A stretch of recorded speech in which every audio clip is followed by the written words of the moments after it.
invited guest, allow me to stand by the protocols already stated. It's always a privilege, and I look forward to the launch of this report. And it shows really the progress we have made as a country.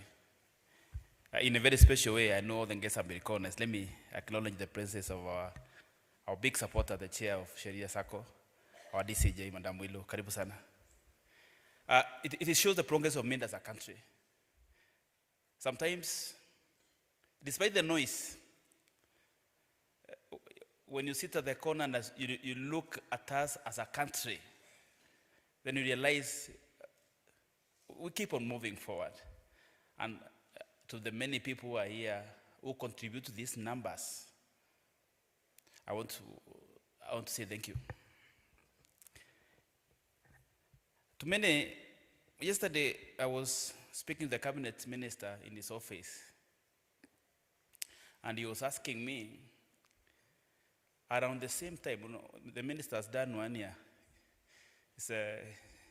Around this time last year, we were very busy. We had many invitations. And my diary is very open. We actually available on very short notice. He asked me, how comes there are no invitations? I told him, it is because of the things you are saying out there.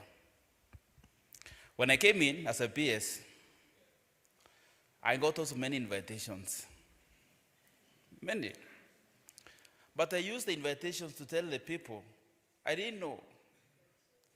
I told the members, your biggest, those who can remember, your members, your key responsibility is to make sure that you elect the best delegate who can take care of your interest. And I told the delegate, your biggest responsibility is to ensure that you elect directors who take care of your interests. And I told the directors, your core job, core mandate, is to hire and fire a CEO. I didn't know that is not very popular. And so I preached to Waziri, and being a CPA and being a governor with this experience, I think God works in many ways. He thought that the ministry needed reinforcement, and the reinforcement then got in this very able gentleman called Wycliffe Abeso Paranya. So he repeated the same message. But why do we repeat this message? When you look at that report, you hear that our asset is 1 trillion. That should be a lot. That's a lot of money. The government needs to ask, what is the environment of this big asset? Because when Bandi presented his budget this year, the budget was 4 something trillion. It was only 4 trillion. That is why we need to ask ourselves, what is the environment? What is the safety of this 1 point? Because what we have found out in Kenya, if the money leaves that ecosystem, and let me look at this side because I don't look where the judge is, it is almost impossible to recover it.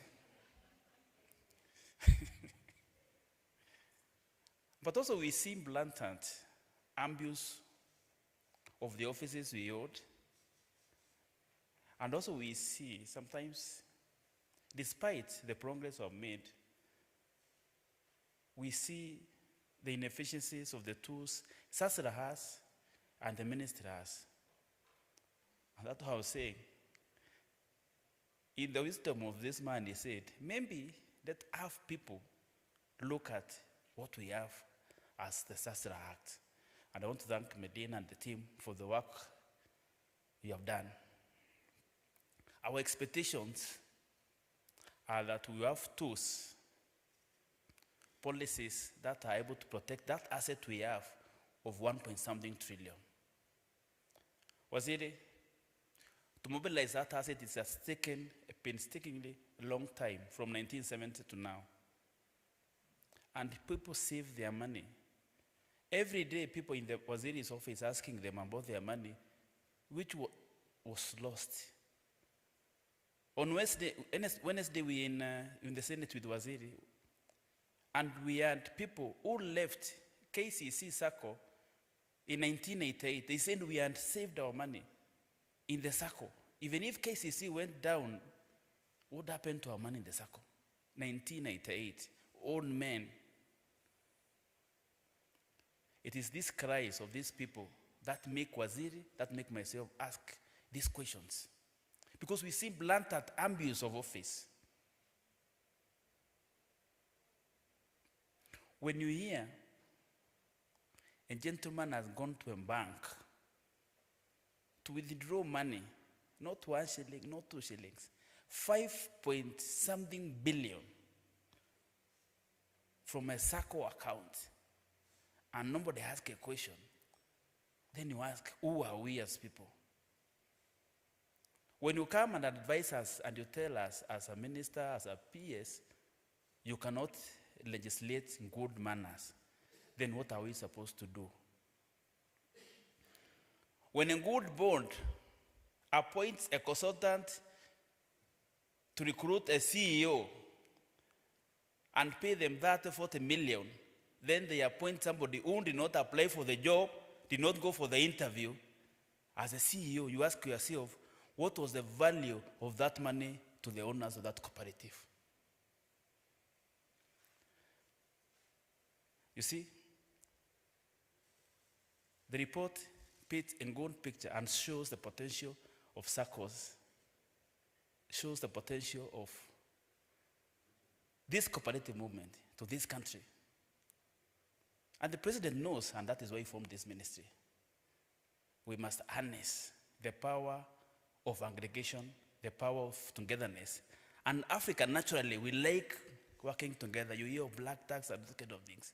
We like working together. When our relative dies, we all go to the village to celebrate. That power, that board, is what the power of cooperatives can do. We can use it positively to change this country. We see a big role of SACCO as we go forward. I know Waziri will come here and state the ministry, the policy, make big announcements as usual. But my appeal is that support us. Support us that we lay the ground, we lay a foundation for the people who come after us. That 20 years from today, 10 years from today, the PS who stand here will be talking about a 2 trillion asset movement. That is what we owe our country. That is what we owe the generations that will come after us. Ladies and gentlemen, let me know the most important role I'm supposed to do as a principal secretary. To invite the leader of the Ministry of Cooperative and MSME, Honorable Dr. Wycliffe Ambeto Oparanya, NGA, to come and make his remarks.